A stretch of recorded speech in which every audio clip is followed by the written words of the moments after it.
The Pythagorean philosopher Plato hinted enigmatically that there was a golden key that unified all of the mysteries of the universe. It is this golden key that we will return to time and again throughout our exploration. The golden key is the intelligence of the Logos, the source of the primordial Om. One could say that it is the mind of God. With our limited senses, we are observing only the outer manifestation of the hidden mechanics of self-similarity. The source of this divine symmetry is the greatest mystery of our existence. Many of history's monumental thinkers, such as Pythagoras, Kepler, Leonardo da Vinci, Tesla, and Einstein, have come to the threshold of the mystery. Einstein said, "The most beautiful thing we can experience is the mysterious. It is the source of all true art and science. He to whom this emotion is a stranger, who can no longer pause to wonder and stand wrapped in awe, is as good as dead. His eyes are closed." We are in the position of a little child entering a huge library filled with books in many different languages. The child knows someone must have written those books. It does not know how. It does not understand the languages in which they are written. The child dimly suspects a mysterious order in the arrangement of the books, but doesn't know what it is.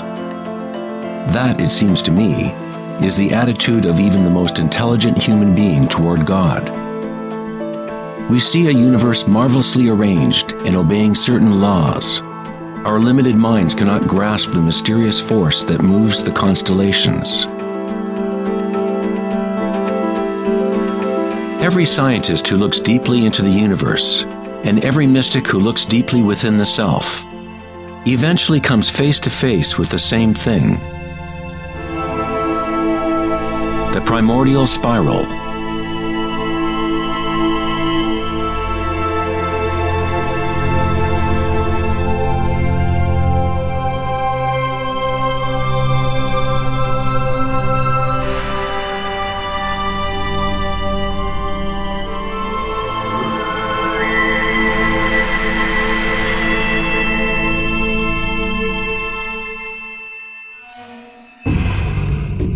A 1,000 years before the creation of the ancient observatory at Stonehenge, the spiral was a predominant symbol on Earth.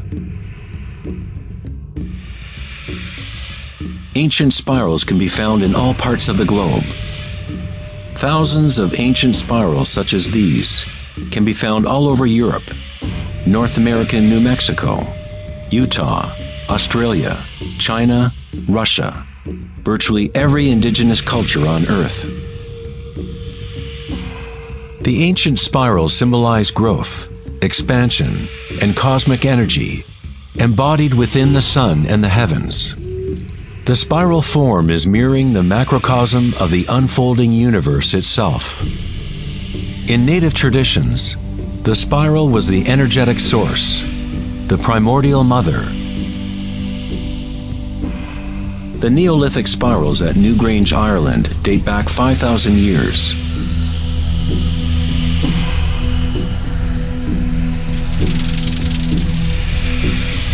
They are 500 years older than the Great Pyramid of Giza, and they are just as enigmatic to modern observers. The spiral goes back to a time in history when humans were more connected to the Earth, to the cycles and spirals of nature, a time when humans were less identified with thoughts. The spiral is what we perceive to be the torque of the universe. Prana, or creative force, swirls Akasha into a continuum of solid forms. Found at all levels between the macrocosm and the microcosm, from spiral galaxies to weather systems, to the water in your bathtub, to your DNA,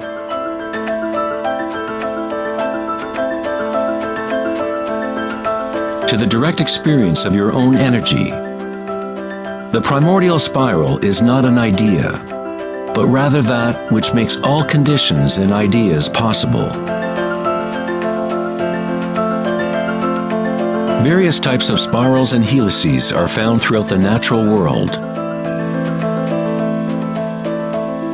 Snails, sea coral,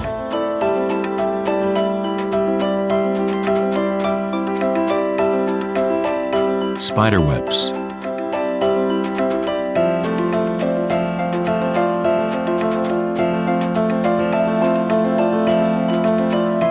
fossils,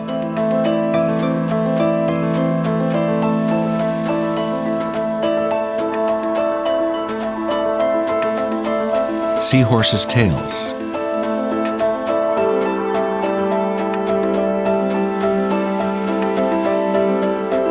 and shells. Many spirals appearing in nature are observable as logarithmic spirals, or growth spirals. As you move out from the center, the spiral sections get exponentially larger.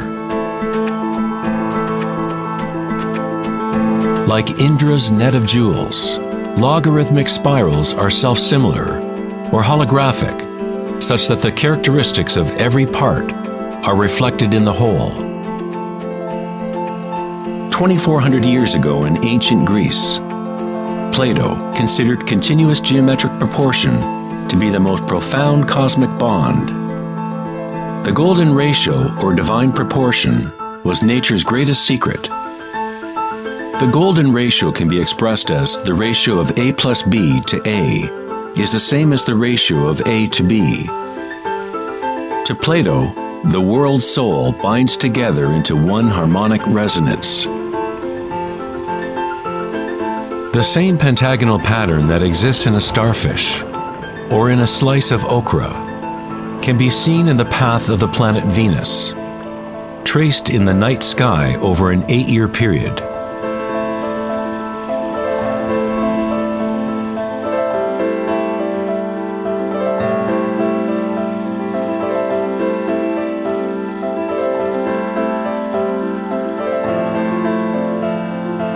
The intelligible world of forms above and the visible world of material objects below through this principle of geometric self-similarity.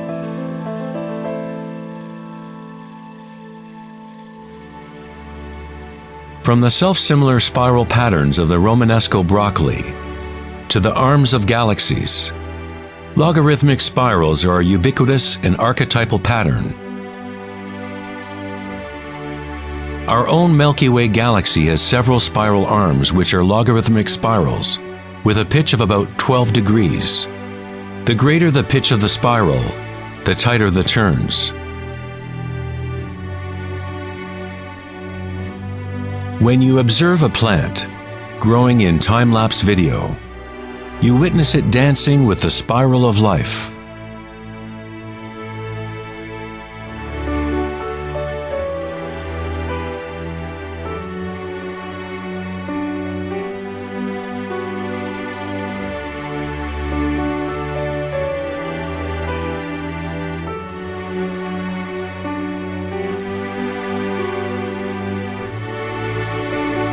A golden spiral is a logarithmic spiral that grows outward by a factor of the golden ratio.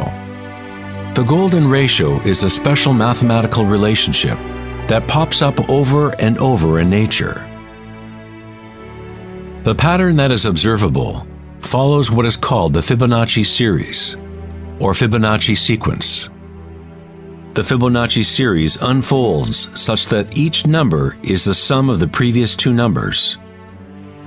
The German mathematician and astronomer Kepler discovered that self-similar spiral patterns are observable in the way leaves are arranged on stems of plants, or in the floret and petal arrangements of flowers.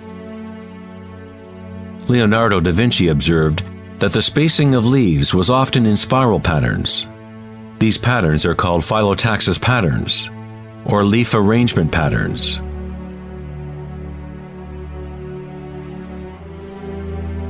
Phyllotaxis arrangements can be seen in self-organizing DNA nucleotides.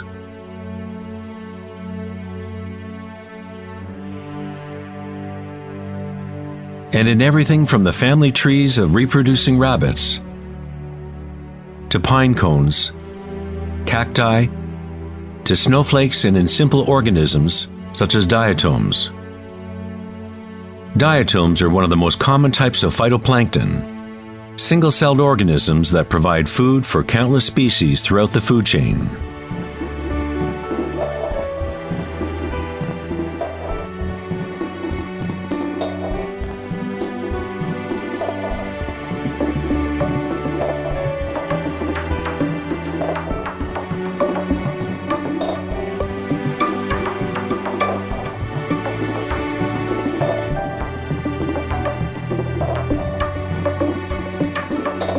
How much math do you need to know to be a sunflower or a bee?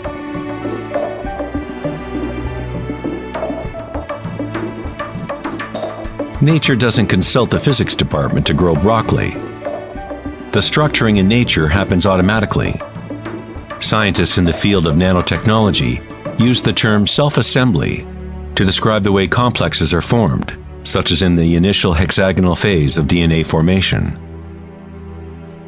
In nanotechnology engineering, carbon nanotubes are comprised of a similar arrangement of materials. Nature does this type of geometry over and over, effortlessly, automatically, without a calculator. Nature is precise and extremely efficient. According to the famous architect and author Buckminster Fuller, these patterns are a function of time-space. DNA in honeycomb are the shape that they are for the same reason a bubble is round. It is the most efficient shape, requiring the least amount of energy. Space itself has shape and allows only certain configurations for matter, always defaulting to what is most efficient.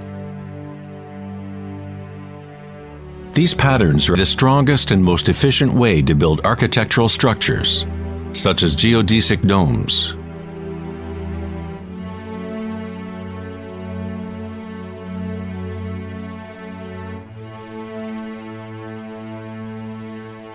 Logarithmic spiral patterns allow plants maximum exposure to insects for pollination, maximum exposure to sunlight and rain, and allow them to efficiently spiral water towards their roots. Birds of prey use the logarithmic spiral pattern to stalk their next meal. Flying in a spiral is the most efficient way to hunt.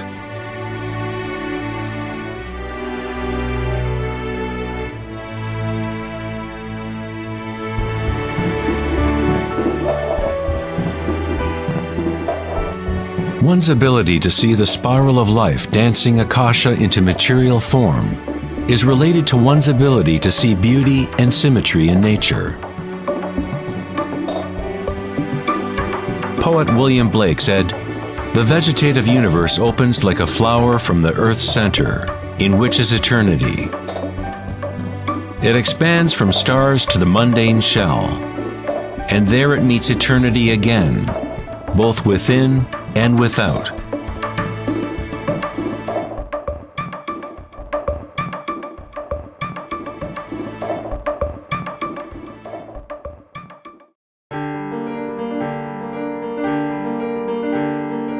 The study of patterns in nature is not something that is very familiar in the West. But in ancient China, this science was known as Li. Li reflects the dynamic order and pattern in nature.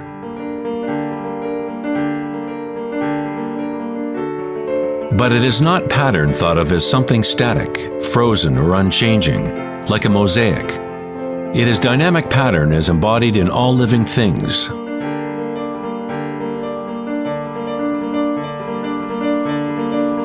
The arteries of leaves, the markings of the tortoise and the vein patterns on rocks are all expressions of nature's secret language in art. The labyrinth is one of many Li patterns. It is found in coral structures. mushrooms like the morel, cabbages, and in the human brain. The cellular pattern is another common form in nature.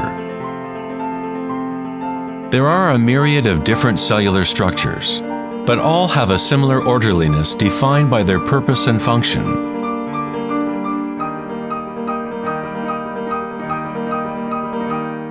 It is easy to be mesmerized with a constant play of forms.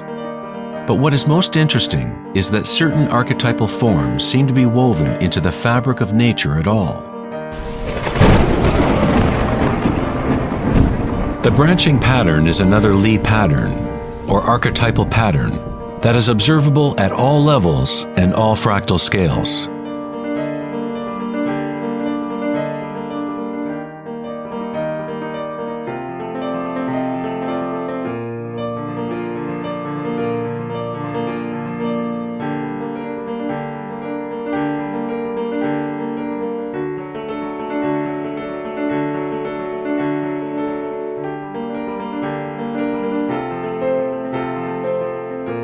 Take, for example, this incredible image of a supercomputer simulation known as the Millennium Run, showing the distribution of dark matter in the local universe. It was created by the Max Planck Society in Germany. Dark matter is essentially what we previously thought of as empty space. It is like an invisible nervous system that runs throughout the universe.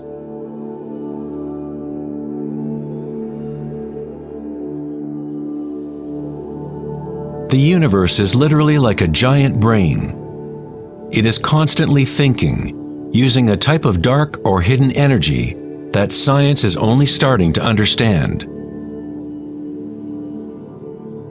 Through this immense network, unfathomable energy moves, providing the momentum for the expansion and growth of the universe.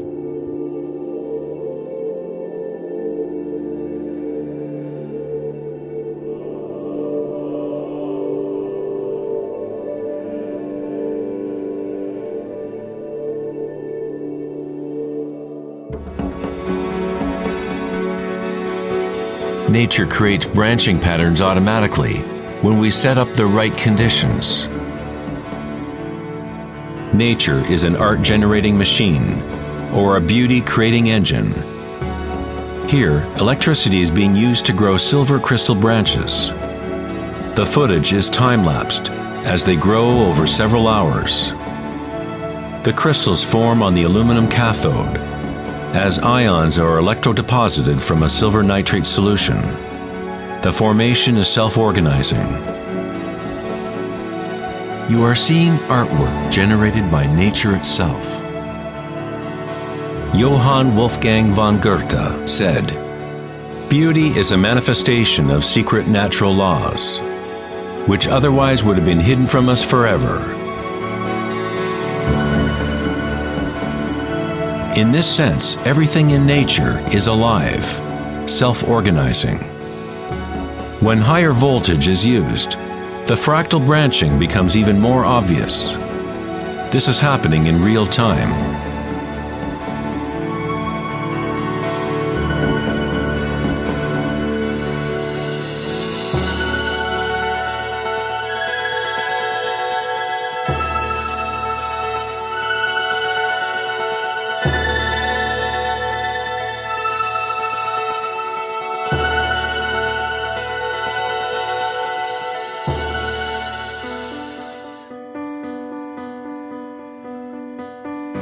In the human body, tree-like structures and patterns are found throughout.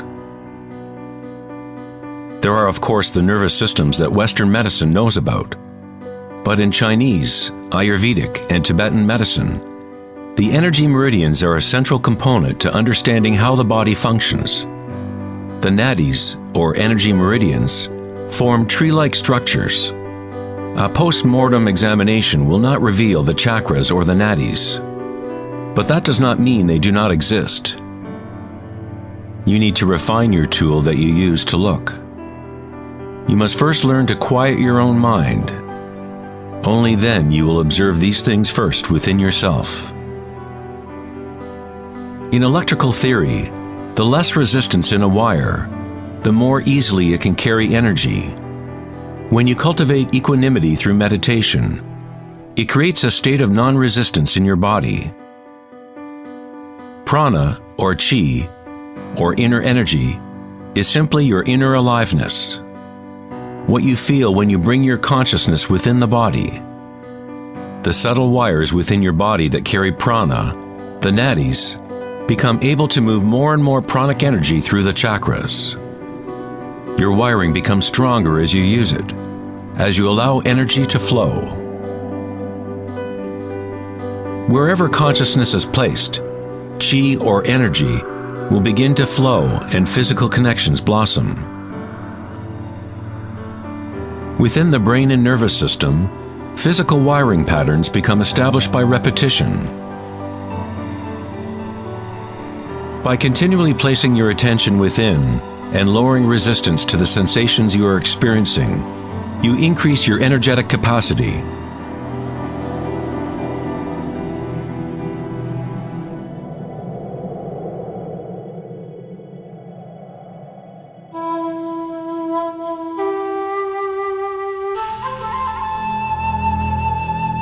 In Taoism, the yin-yang symbol represents the interpenetration of the spiral forces of nature. The yin-yang is not two and not one. The ancient concept of the hara is represented by a yin-yang, or spiral swirl. It is the power center located in the belly below the navel. Hara means literally sea or ocean of energy. In China, the hara is called the lower dantian. In many forms of Asian martial arts, the warrior with strong hara is said to be unstoppable. In the samurai tradition, one form of ritual suicide, or seppuku, was harakiri, was often mispronounced as harikiri. It means to impale one's hara, thereby cutting off one's chi or energy channel.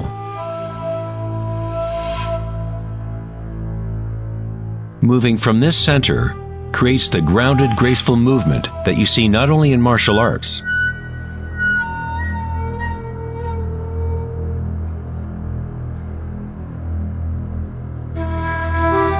but in great golfers, belly dancers,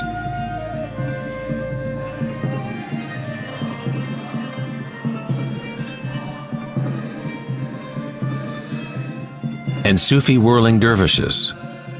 It is the cultivation of single-pointed, disciplined consciousness that is the essence of hara, the stillness in the eye of the hurricane.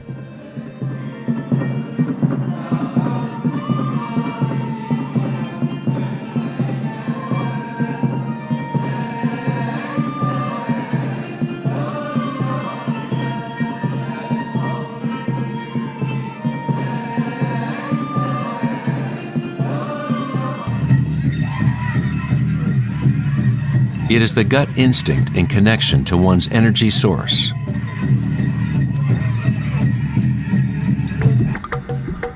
A person with good hara is connected to the earth and to the intuitive wisdom that connects all beings.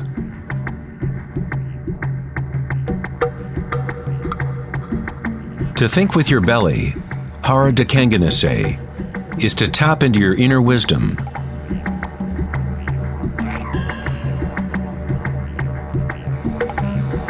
The ancient Australian Aborigines concentrated on the same area, just below the navel, where the cord of the great rainbow serpent lay coiled. Again, a representation of the evolutionary energy in humankind. It is no accident that it is in the hara where new life begins.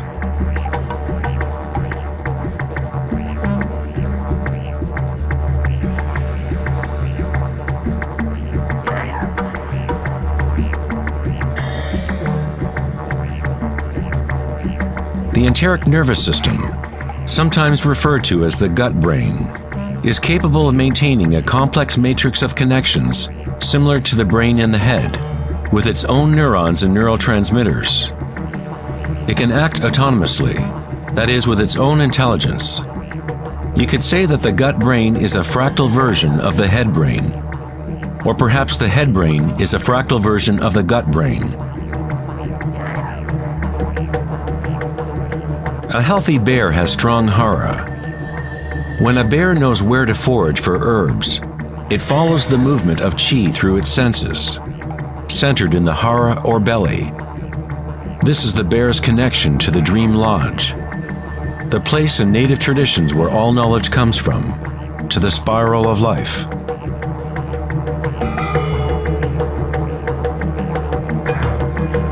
But how did ancient peoples know about the spiral, if modern science is just now starting to recognize its significance?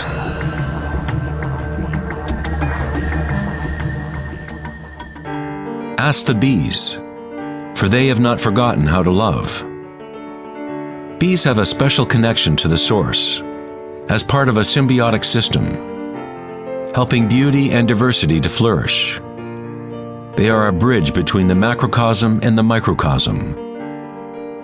There is one heart that connects all, a hive mind, if you will. Like an open brain, the hive sends out its dreams into the world to be manifested.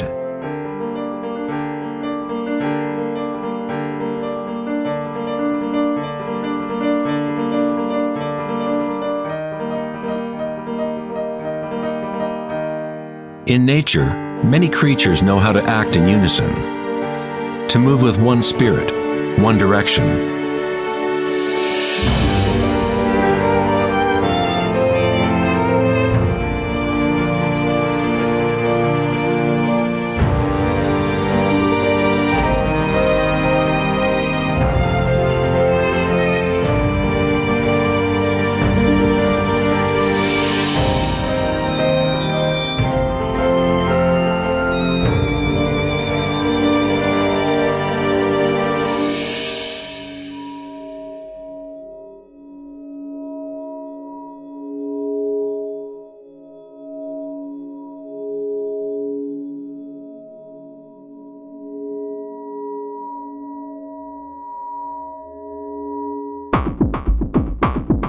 But not all benefit the other species around them. For example, the locust will devour everything in its path.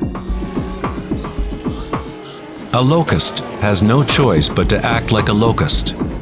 It will never make honey or pollinate plants the way a bee does. A locust's behavior is rigid, but a human is unique in that we can act like a bee or we can act like a locust. We are free to change and manipulate the patterns of how we interact with the world. We can exist symbiotically or as a parasite.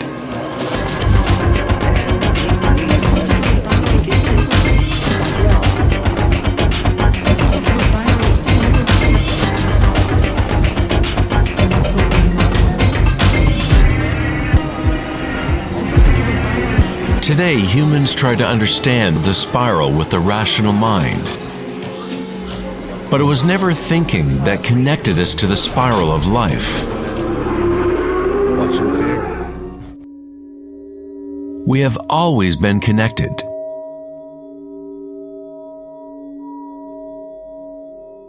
Thinking has been what keeps us in the illusion of separateness, within our own identities. Thinking is the creation of separateness, the experience of limitation. The more we align with thought, the more removed we become from the source.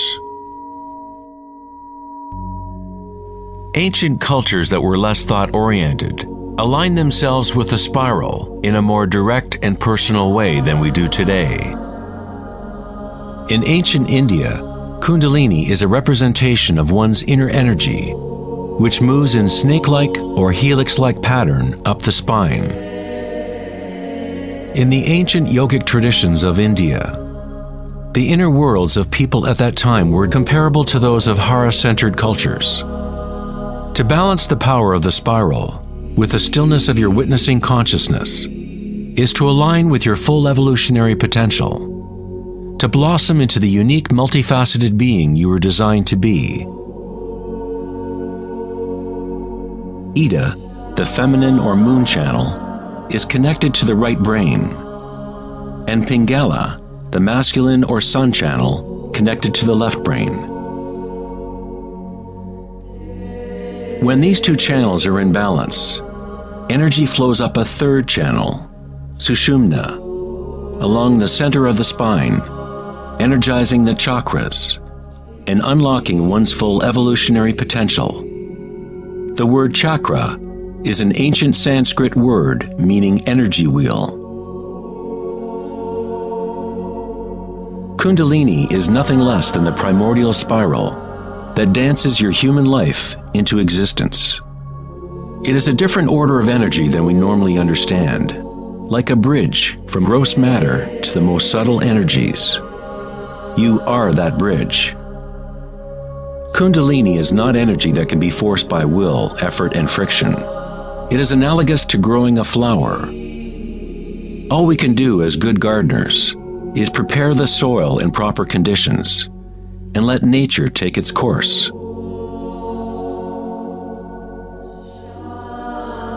If you force a flower to open prematurely, you will destroy it. It grows with its own intelligence, with its own self-organizing direction. The egoic mind, which fixates on the outer world, is what keeps you from experiencing your true inner vibratory nature. When consciousness is turned within, it becomes like the sun's rays, and the lotus within begins to grow. As Kundalini awakens within oneself, one begins to see the signature of the spiral in all things, in all patterns within and without. This spiral is the link between our inner worlds and our outer worlds.